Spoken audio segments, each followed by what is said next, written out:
निगम प्रशासन ने 3 नवंबर से प्लास्टिक लाओ मास्क पाओ कार्यक्रम किया शुरू। 15 दिनों तक चलेगा ये अभियान।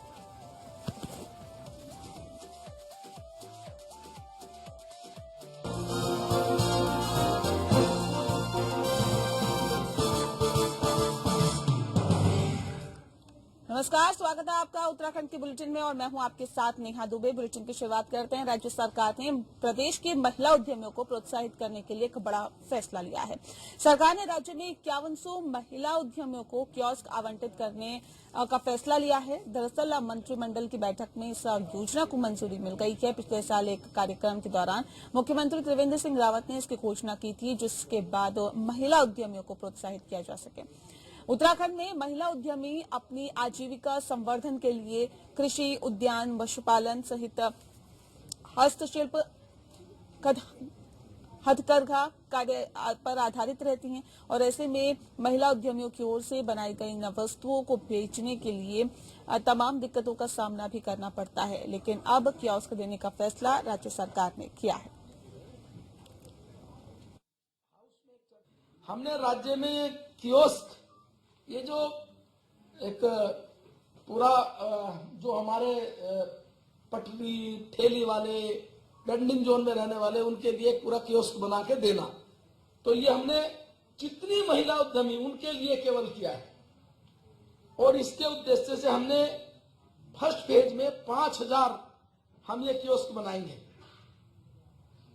और इसमें ये हमने तय किया है कि इसका जो एक मेन उद्देश्य यही है कि महिलाओं को उससे पूरी तरीके से रोजगार जोड़े और इसको जो आवास विभाग के अंतर्गत जो शहरी विकास के हमारे प्राधिकरण, स्थानीय विकास प्राधिकरण, उसके माध्यम से इसको किया जाएगा। नगर पालिका, नगर पंचायतें, नगर निगम इसमें सहयोग करेंगे। इसके हमने 4 मॉडल तैयार किए हैं, यानी उसकी जितनी कॉस्ट बैठेगी वो कॉस्ट भी 1.25 लाख 1.5 लाख ऐसे बैठेगी एक कियोस्क की।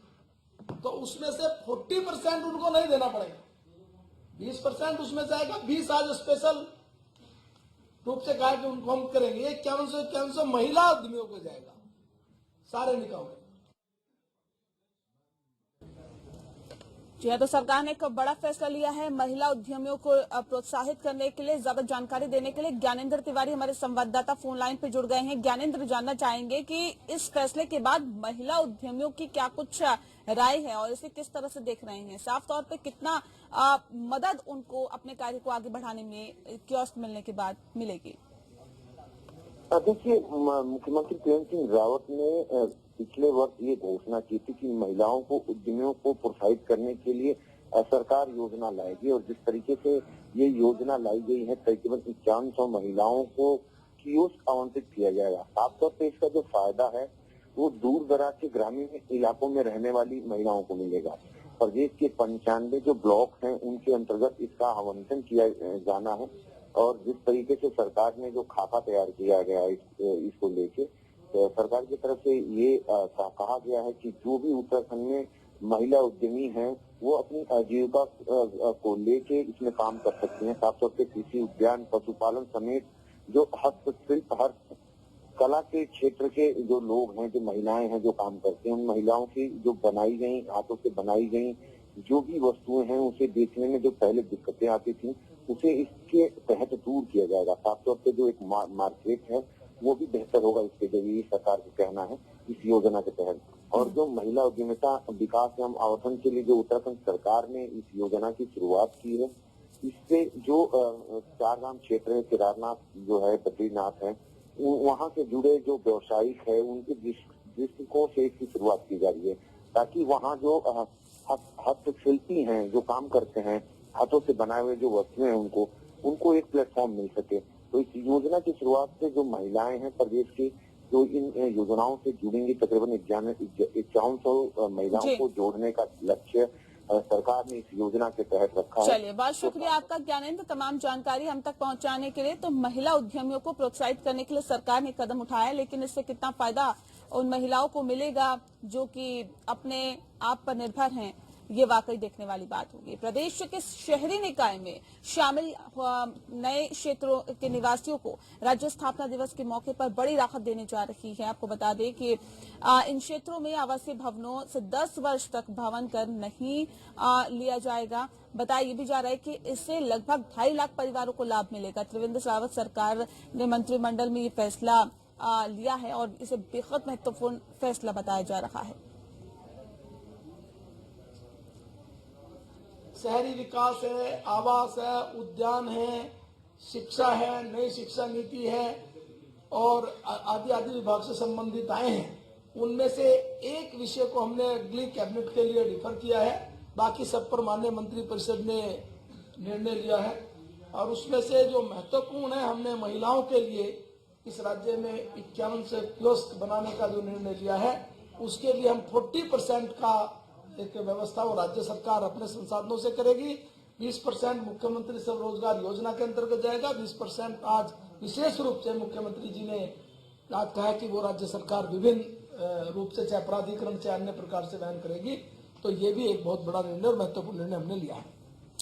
ओली की बर्फीली वादियों में रोमांच को हो जाए तैयार। दरअसल फरवरी महीने के तीसरे सप्ताह में होगी national helpline nordic skiing and snowboard championship. Auli में राष्ट्रीय सीनियर नेशनल हेल्पलाइन स्नोबोर्ड और क्रॉस कंट्री रेस का आयोजन फरवरी महीने में आयोजित किया जाएगा।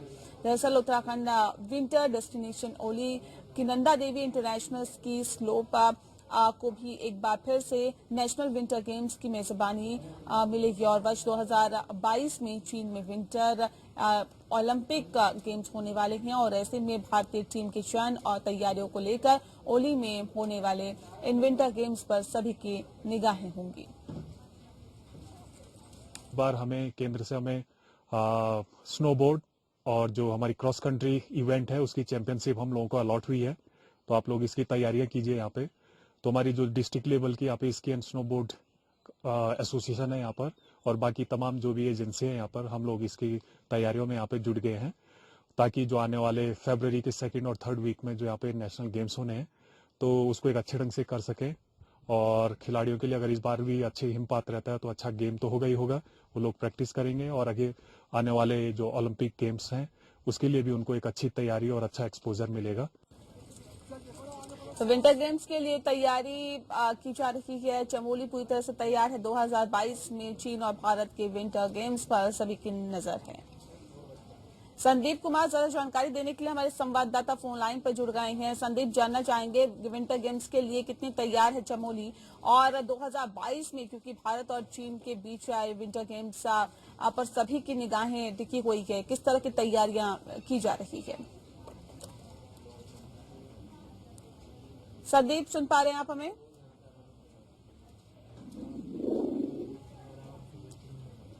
लगता है संदीप तक हमारी आवाज नहीं पहुंच पा रही है। एक बार फिर से आपको दरअसल ये पूरी खबर बता देते हैं। विंटर गेम्स के लिए चमोली तैयार हो रही है और 2022 में क्योंकि विंटर गेम्स हैं और ऐसे में जाहिर तौर पर तैयारियां को पूरी करने की कोशिश की जा रही है, उसे पूरी तरह से अमली जामा पहनाने की कोशिश की जा रही है। और विंटर गेम्स के लिए जो तैयारियां हैं उसमें दरअसल जो तमाम प्रतिनिधि है वो भी अपने को बेहतर करने के लिए लगातार प्रैक्टिस कर रहे हैं। राजधानी दिल्ली के साथ साथ अब प्रदेश में भी प्रदूषण खतरनाक स्तर पर पहुंच गया है। बता दें कि शहर का औसत प्रदूषण स्तर AQI अब 238 पर रहा, जो सेहत के लिहाज से काफी खतरनाक माना जाता है।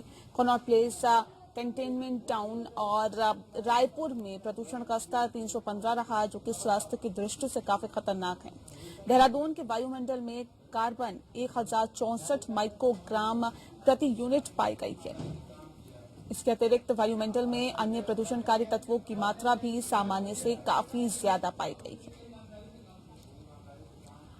तो राजधानी दिल्ली के साथ साथ अब प्रदेश के बाकी स्तर पर भी प्रदूषण का जो स्तर है वो बढ़ता जा रहा है। दरअसल प्रदेश में काफी ज्यादा जगह ऐसी है जहां पर प्रदूषण का स्तर बढ़ गया है। शहर का औसत प्रदूषण स्तर AQI अब 238 रहा है, जो कि सेहत के लिहाज से काफी ज्यादा खतरनाक बताया जा रहा है। ज्यादा जानकारी देने के लिए भानु प्रकाश नेगी हमारे संवाददाता फोन लाइन पे जुड़ गए हैं। भानु प्रकाश, जानना चाहेंगे आपसे कि प्रदूषण न सिर्फ दिल्ली NCR में बल्कि उत्तराखंड के भी कई जगहों पर प्रदूषण का स्तर लगातार बढ़ता जा रहा है। कितना अब ये प्रदूषण का स्तर बताया जा रहा है और ये कितना खतरनाक श्रेणी में आ रहा है? मौसम विभाग का अब क्या कुछ कहना है? देखिए, ये जो प्रदूषण अभी बढ़ा है, ये काफी दिनों से जो बारिश नहीं हुई है उससे जो है, जो हवा की गति है उसमें भी अवरोध पैदा हुआ है और इसकी वजह से जो है काफी प्रदूषण अब देहरादून जैसे शहर में भी कई स्थानों पर दिखाई दे रहा है और इससे जो है लोगों की सेहत को जो है काफी खतरा इससे माना जा रहा है, क्योंकि कोरोना काल चल रहा है और कोरोना में जो है सांस की बीमारी सबसे ज्यादा लोगों को परेशान कर रही है और इसकी वजह से लोगों की मौत भी हो रही है। तो अगर प्रदूषण का स्तर इसी तरह से बढ़ता गया और इसमें कोई तब्दीली नहीं हुई तो निश्चित तौर पर आने वाले दिनों में काफी परेशानियां लोगों को हो सकती है और ये राज्य सरकार के लिए भी जो है एक चुनौती है कि किस तरह से प्रदूषण का स्तर को कम किया जाए। वाहनों को जो है अब अनाधुन वाहन चल रहे हैं, उससे जो निकलने वाली गैसें हैं और धुआं, धूल, मिट्टी और बहुत सारी चीजों से जो है प्रदूषण मिल रहा है और इसमें जो है एक बड़ी बात ये हो कि जो हवा का स्तर है वो चल नहीं रहा है, वो स्थिर सा रह गया है, जिसकी वजह से प्रदूषण बिल्कुल बढ़ता प्रदूषण कहीं ना कहीं लोगों की समस्याओं को बढ़ा रहा है और कई बीमारियों को न्योता दे रहा है। बहुत शुक्रिया आपका भानु प्रकाश, तमाम जानकारी हम तक पहुंचाने के लिए। वहीं केंद्र सरकार भारत को रक्षा के क्षेत्र में आत्मनिर्भर बनाने की तरफ लगातार काम कर रही है। वहीं देहरादून स्थित ऑर्डिनेंस फैक्ट्री में अब एक और कदम आत्मनिर्भरता की तरफ बढ़ाया गया है। इस बार ऑर्डिनेंस फैक्ट्री में एक नया आविष्कार किया है। दरअसल क्या है ये खास आविष्कार? इस बार ऑर्डिनेंस फैक्ट्री के GMP के दिशित से खास बातचीत की हमारे संवाददाता योगेश सेमवाल ने। जब हम आत्मनिर्भर भारत की बात करते हैं तो आज तेजी से आत्मनिर्भरता की तरफ भारत जो है वो बढ़ रहा है, अलग अलग क्षेत्रों में बढ़ रहा है। उन्हीं में से एक क्षेत्र जो है वो वेपन्स को लेकर भी है। लगातार जो है केंद्र सरकार कोशिश कर रही है कि वेपन्स जो बनते हैं या फिर वेपन्स के साथ जो चीजें उपयोग में आती हैं उन चीजों को भी आत्मनिर्भर किया जाए। आपको दिखाना चाहेंगे कि यहाँ पर जो है एक मजल बोर साइट है और उसके साथ ही जो है इससे पहले एक दूरबीन भी जो है वो बनाई गई थी। खुद हमारे साथ यहाँ के GM सर हैं, उनसे बात करते हैं। दीक्षित सर, पहले तो ये जानना चाहेंगे कि ये क्या चीज है, किस चीज में जो है ये काम आएगा, किस तरह से जो है इसका यूज किया जाएगा? यह हमारे जो आर्मर्ड व्हीकल है T-90 टैंक, इसकी मजल बोर साइट है, उसके अलाइनमेंट में यह काम आता है। इससे पहले ये हम रशियन वर्जन का यूज करते आए हैं।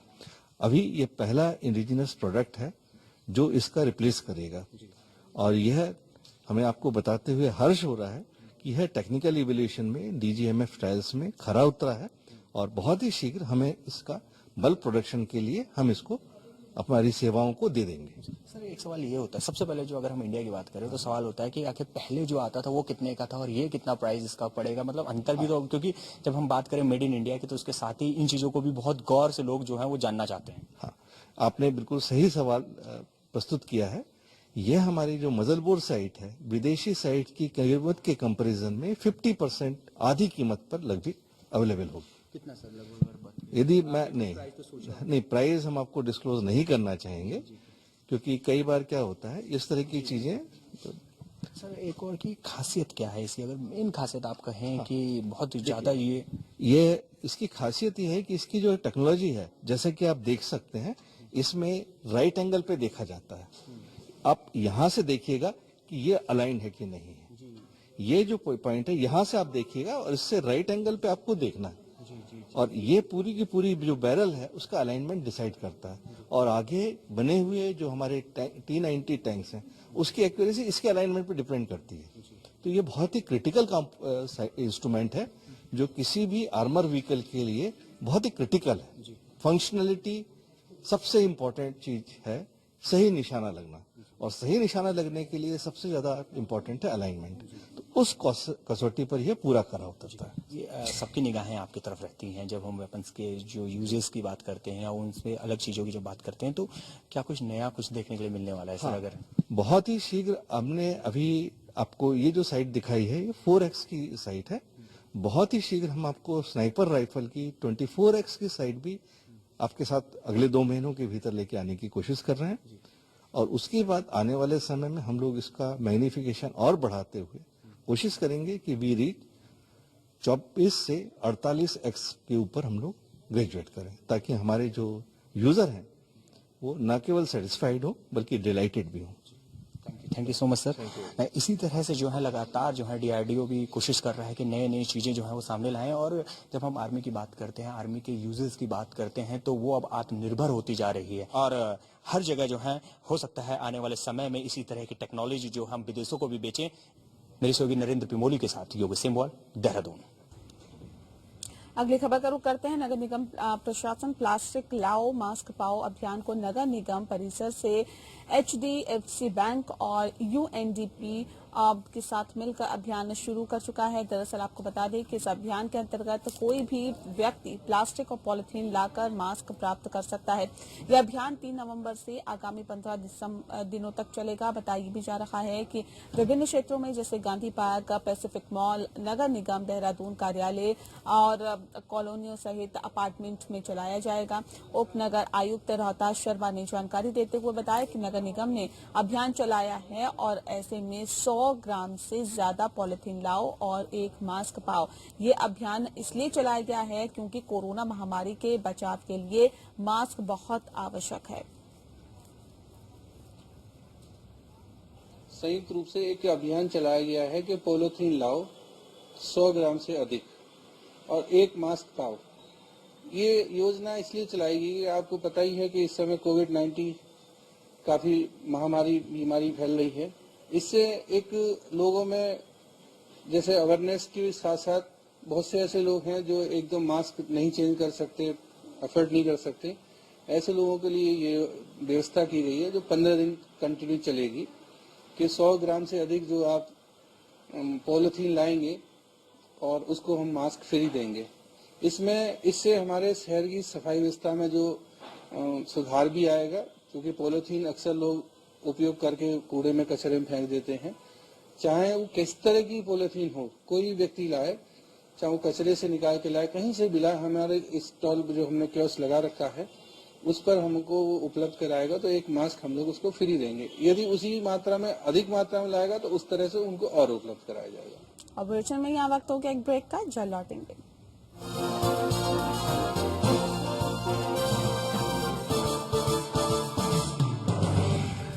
अरे भैया, तुम्हें कब से क्या? लोग ऐसी गंभीर समस्या को हंसी मजाक में उड़ाते हैं। खास जड़ी बूटियों से बना पेट सफा आयुर्वेदिक चूर्ण आज ही लें। पेट सफा पहली रात से ही असर दिखाता है और इसकी आदत भी नहीं पड़ती। पेट सफा, हर रोग दफा। अपने अन्नदाता किसानों के उत्थान के लिए तत्परता से कार्यरत है उत्तर प्रदेश सरकार। किसानों के हित में लागू किए गए मूल्य समर्थन योजना के अंतर्गत धान की फसल तेजी से खरीदी जा रही है। जहां वर्ष 2019-20 में किसान केवल 46,096.23 मीट्रिक टन धान की फसल ही बेच पाया था, आज वहीं 1 अक्टूबर 2020 से शुरू की गई धान की खरीद में 24 अक्टूबर 2020 तक उत्तर प्रदेश सरकार का कुल 2,43,148.76 मीट्रिक टन धान की फसल किसानों से खरीद चुकी है, जो विगत वर्षों से लगभग 5 गुना ज्यादा है। और किसानों को 213.872 करोड़ रुपए का भुगतान भी सरकार द्वारा किया गया है। पहले हमारा धान जो बिकता था तो वहाँ हमें दलाली देनी पड़ती थी, अब हमारा धान हम खुद भी बेच सकते हैं। उत्तर प्रदेश के मुख्यमंत्री योगी आदित्यनाथ जी ने किसानों को किसी भी प्रकार के नुकसान से बचाने के लिए निर्देश दिए हैं। साथ ही यदि कोई व्यक्ति किसान की फसल को न्यूनतम समर्थन मूल्य से कम में खरीदता है तो उसके खिलाफ सख्त कार्रवाई हो सकती है। किसी किसान के खेत में ज्यादा पैदावार होती है तो क्रय केंद्रों में उस किसान को निराश न होना पड़े, इसलिए उसके धान को भी क्रय केंद्रों में प्राथमिकता के आधार पर क्रय किया जाए। उत्तर प्रदेश सरकार ने धान बेचने की प्रक्रिया के ऑनलाइन पंजीकरण की सुविधा भी किसानों को प्रदान की, जिसके चलते आज किसान घर बैठे अपने धान की फसल बेच पा रहा है। उत्तर प्रदेश के इस नए प्रारूप से किसानों का सम्मान एवं उत्थान दोनों संभव हुआ है। उससे पहले की उम्मीद का अंत हो, आइए इस अहंकारी सरकार का अंत करते हैं। बिहार में बदलाव जरूरी है और इसलिए कांग्रेस महागठबंधन को वोट दें।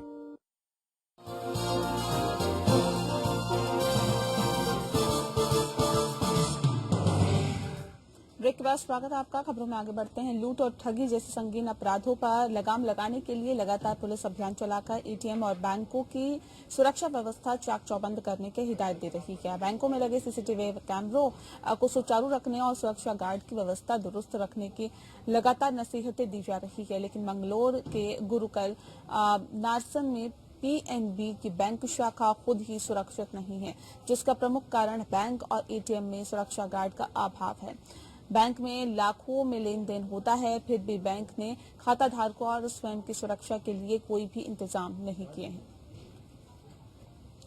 कोरोना संक्रमण काल के दौरान आम आदमी की जरूरी ऑपरेशन न हो पाने के कारण सरकारी अस्पतालों में सर्जरी के 3 से 4 गुना कैश बढ़ गए हैं। जिला अस्पताल कोरोनसन की बात की जाए तो यहां पर मरीजों को जरूरी सर्जरी के लिए 3 से 4 हफ्ते का इंतजार करना पड़ रहा है, जिससे कि मरीजों को काफी परेशानियों का सामना करना पड़ रहा है। आपको बता दें कि दून मेडिकल कॉलेज को प्रदेश का सबसे बड़ा कोविड-19 सेंटर बनाया गया है, जहां आम मरीजों के लिए ओपीडी बंद की गई थी, जिसका भार जिला अस्पताल कोरोनेशन को झेलना पड़ रहा है।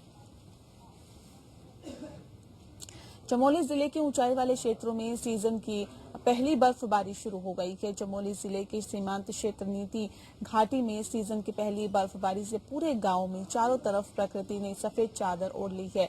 प्रकृति ने अपने इस सुंदर रूप से सबको अपनी ओर आकर्षित किया है। वहीं नवंबर में भी बर्फबारी होने से सीमांत गांव में शीतलहर शुरू हो गई है।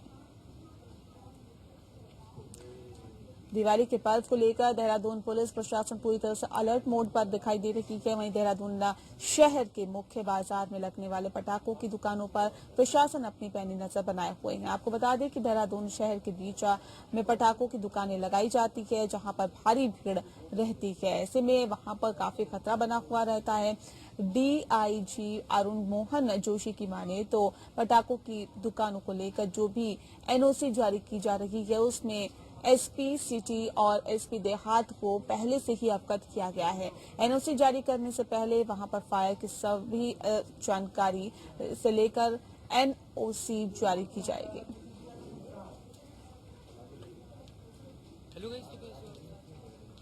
इसी के साथ फिलहाल इस बुलेटिन में इतना ही। नमस्कार।